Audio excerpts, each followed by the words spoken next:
Son y falta menos de 2 meses para cerrar el 2023. El país se encuentra pues con una recesión económica. El mismo Ministerio de Economía y Finanzas ha tenido que cambiar su proyección y tal parece que la economía crecería 1.1% según el MEF, aunque especialistas en economía refieren que podríamos cerrar en rojo. De hecho, hace unos días acaban de salir las nuevas cifras del crecimiento del tercer trimestre y lamentablemente por quinto mes consecutivo hemos caído. Vamos a conversar con el exministro de Economía y Finanzas, Kurt Burneo, para que nos dé también su perspectiva al respecto y sobre todo preguntarle, pues, exministro, ¿cuándo vamos a salir de la recesión? ¿Cómo vamos a notar nosotros como ciudadanos que ya el Perú ha podido superar esta etapa, esta crisis económica? Oficialmente, cuando el índice de actividad económica, que es calculado por el INEI, saque las cifras. Ahora, en el caso del Perú hay un rezago de 1 mes y medio. Eso quiere decir que las cifras de producción de diciembre se van a conocer todavía hacia la quincena de febrero. Pero existen en economía algunos indicadores adelantados, como por ejemplo la producción de electricidad, el consumo, la producción de cemento, por mencionar algunos. O lo que pasa, por ejemplo, con la recaudación tributaria. Digo una serie de indicadores adelantados porque nos permiten darnos una perspectiva de lo que podría resultar cuando se conozcan las cifras oficiales. Como le decía, tiene un rezago de 1 mes y medio para ser conocidas. Claro. Ahora, si tomamos en cuenta los indicadores que usted refiere, por ejemplo, SUNAT ya publicó los índices de recaudación y hemos caído si lo comparamos con el año pasado. La Cámara Peruana de Construcción, que analiza cómo van las construcciones, obras públicas, vivienda, tampoco tiene una buena perspectiva y bueno, es uno de los sectores importantes en la generación de empleo también en nuestro país y además activa otros sectores. Con esto, entonces, ¿cómo podríamos mirar el futuro de nuestra economía? Yo creo que hay que tener cuidado con algunas cosas. Por ejemplo, todos hablamos de recesión mirando, por ejemplo, la cifra de septiembre, donde la actividad económica se cayó en menos 1.48%. Pero yo diría, hay una recepción inexorable para este año si estuviéramos en diciembre. Pero estos son datos a septiembre. Todos, absolutamente casi todos, los proyectistas, los opinólogos, los centros de estudio que hay en el Perú, hasta el propio Banco Central señalan que a finales de año, o sea, diciembre de 2023, la economía crecería 0.4%. Y en realidad eso no es recesión. Crecimiento pequeño, ínfimo seguramente, pero eso no es recesión. Ahora, no perdamos de vista qué pasa con nuestros vecinos, que tienen también problemas similares de falta de crecimiento. Y la economía peruana no es una isla dentro de lo que es el contexto mundial. Afrontamos por similares problemas y obviamente eso explica las bajas tasas de crecimiento, pero insisto, hablaríamos de una recesión para el año 2023 si los números que estamos viendo ahora ya se estuvieran viendo en diciembre. Y no es eso lo que se está diciendo. Es más, por mencionar un think tank sobre estas cosas, el BBU Research establece que sí, para septiembre hay una caída del menos 1.4%. Pero para el año 2023 proyecta un crecimiento del 0.4%. Pequeño, pero es crecimiento. Ahí no podíamos hablar de recesión. Lo que sí también debo decir es que, por ejemplo, en el Perú, si quisiéramos absorber a los 300.000 jóvenes que todos los años se incorporan al mercado laboral, tendríamos, con la estructura productiva que tenemos ahora, crecer aproximadamente al 5%. Cifra bastante lejana del 0.4%. Eso es si se generaran la suficiente cantidad de puestos de trabajo para todos estos Necesitamos jóvenes. crecer un 5%. Y es más, la necesidad de crecer no solamente responde para absorber a los jóvenes que se incorporan al mercado laboral, sino para incrementar el producto potencial. Un elemento fundamental de cualquier propuesta de crecimiento es que la inversión privada se eleve. Porque la elevación de la inversión privada nos dice que en el futuro la capacidad productiva del país va a ser mayor. Hace un par de años, lo que los economistas llamamos el producto potencial, que es aquel que define cuál es el máximo de crecimiento que podemos tener en el largo plazo, ese crecimiento potencial estaba en 6%. Es decir, la economía podría crecer sin problemas en un 6% sin presiones inflacionarias. Ahora ese producto potencial solamente nos permite crecer a un 2%. Evidentemente que necesitamos que haya más inversión privada porque eso amplía la capacidad de producción del país y eso amplía obviamente lo que es el producto potencial. O sea, el producto que podríamos como máximo en términos de crecimiento llegar sin tener presiones inflacionarias. ¿Y qué es lo que necesitamos en todo caso para conseguir que nuestra economía crezca al 6% y no a un 2% como estamos acostumbrados prácticamente a ver? Yo lo resumo con una sola palabra, confianza. La confianza es fundamental. Póngase usted en los zapatos de un empresario. Si un empresario no ve que hay una luz al final del túnel, si un empresario ve que no hay mercado para lo que va a producir, se endeudaría, tomaría capital de trabajo. Sin embargo, las condiciones actuales no dan mucha confianza. Incluso el ministro de Economía y Finanzas y el primer ministro Alberto Tarola estuvieron en la CADE tratando de convencer a todos los inversionistas a que el Perú tiene las condiciones para que se puedan desarrollar positivamente. Aunque también tenemos a un fenómeno del niño como amenaza y a un poder ejecutivo no tan estable, todavía muy cuestionado, con una presidenta con una popularidad muy baja. Yo añadiría los elementos o los argumentos que usted menciona que generan incerteza, que generan incertidumbre. Añadiría, por ejemplo, el tema institucional. Desde el momento que las instituciones no funcionan adecuadamente, en el sentido que son imprevisibles, mire usted, por ejemplo, lo que pasa con el Congreso. Nadie está seguro de en qué momento sacará un proyecto de ley que pueda ser contrario, por ejemplo, a lo que es el funcionamiento adecuado de los mercados. Le pongo un solo ejemplo. Hace algunos meses el Congreso sacó una ley que establece topes a los costos crediticios, sobre todo los microempresarios, cuyos costos crediticios son más altos porque son más riesgosos. Los bancos, para no infringir la ley, lo que han hecho es desatenderlos. Es decir, ya no tienen los microempresarios acceso a lo que vendría a ser el servicio financiero formal. ¿Y qué ha originado esto? Es como echarlos directamente en las garras o en las manos de lo que es el crédito informal, incluido lo gota a gota.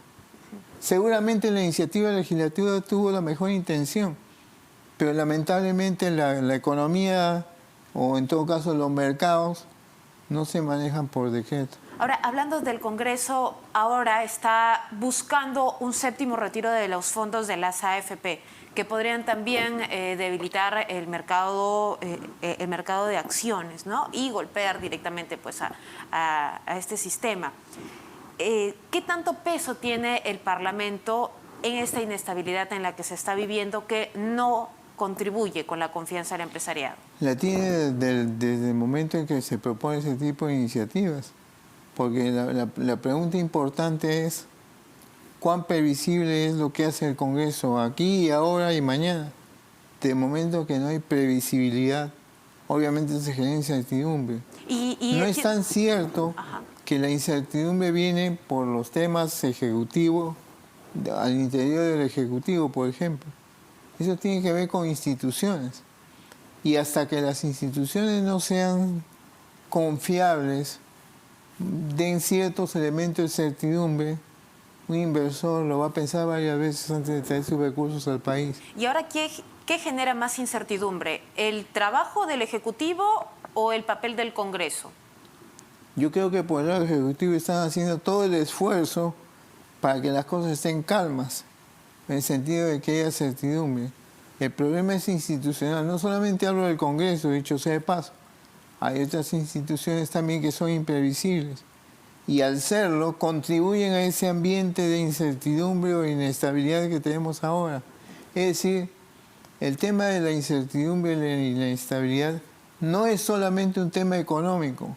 es un tema que implica hablar también de las instituciones que no son previsibles y al no serlo, depende mucho de quienes están al tanto, a cargo de ellas.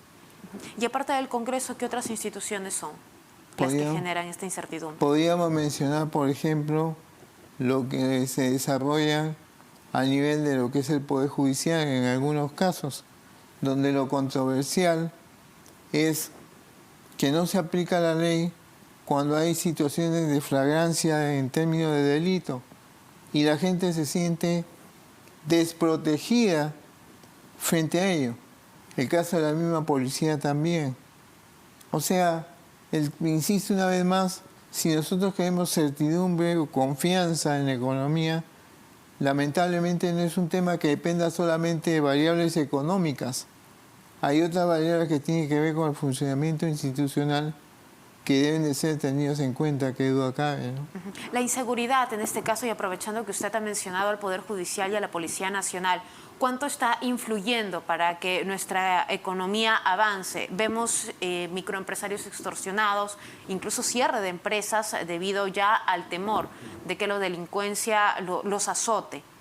¿Qué tanto peso tiene actualmente? Un peso de los mayores, porque cualquier pequeño negocio que abre sus puertas, estamos hablando de emprendedores, y lo primero que les cae, digamos, son los extorsionadores.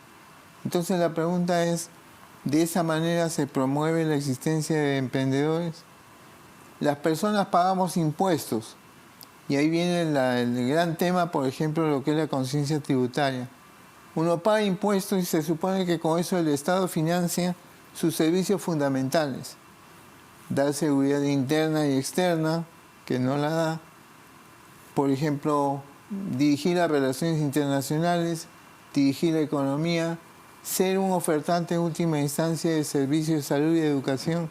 Entonces los contribuyentes nos preguntamos cuál es el destino real de los recursos que aportamos a la SUNAT para que el Estado pueda cumplir con esas funciones. ¿Y será suficiente estas medidas de expulsar a los extranjeros, regularizarlos, teniendo en cuenta que, bueno, un delincuente no va a ir a hacer sus trámites para mantenerse regular en un país? ¿Será suficiente ello para dar confianza? Voy a decir algo que puede ser disonante.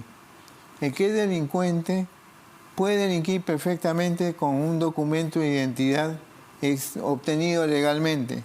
El hecho de que tenga un carnet de extranjería no lo inmuniza a ser delincuente.